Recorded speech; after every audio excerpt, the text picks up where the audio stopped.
Have you ever noticed how a stock drops to almost the exact same price, then suddenly reverses? Most people call it luck. It isn't. It's one of the most repeatable behaviors you'll see in the market. And once you understand why it happens, you'll stop chasing stocks after they've already moved. Let's take a look. Imagine a stock falls to $100. Buyers step in, the price bounces. A few days later, it comes back to that same area. Again, buyers show up. Then it happens a third time. Now something interesting is happening. That price isn't just a number anymore. It's becoming a level that thousands of traders are watching. That's what support really is. Not a magical line, but an area where buying pressure has repeatedly outweighed selling pressure. Now flip the chart upside down.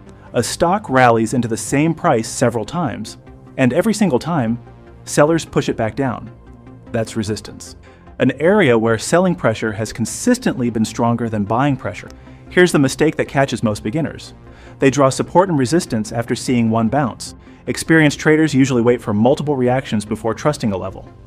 The more times price respects an area, without breaking it, the more attention that level tends to attract. Now here's where things get interesting. Imagine price finally breaks above resistance. Many beginners immediately chase the breakout. Experienced traders often wait. Why? Because markets love to retest important levels. If buyers defend that old resistance after the breakout, it can start acting as new support.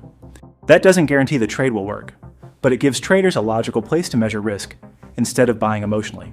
There's one more thing you should always check: volume. A breakout with unusually strong volume suggests broad market participation. A breakout on weak volume deserves more caution because it may not attract enough follow-through. Price tells you what happened.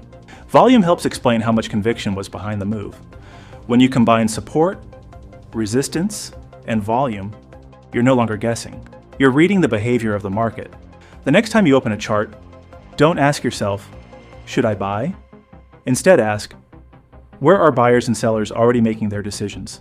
That single question can completely change the way you look at price charts. Now tell me in the comments, which stock are you watching right now? If enough people mention the same one, I'll break down its support and resistance levels in the next video.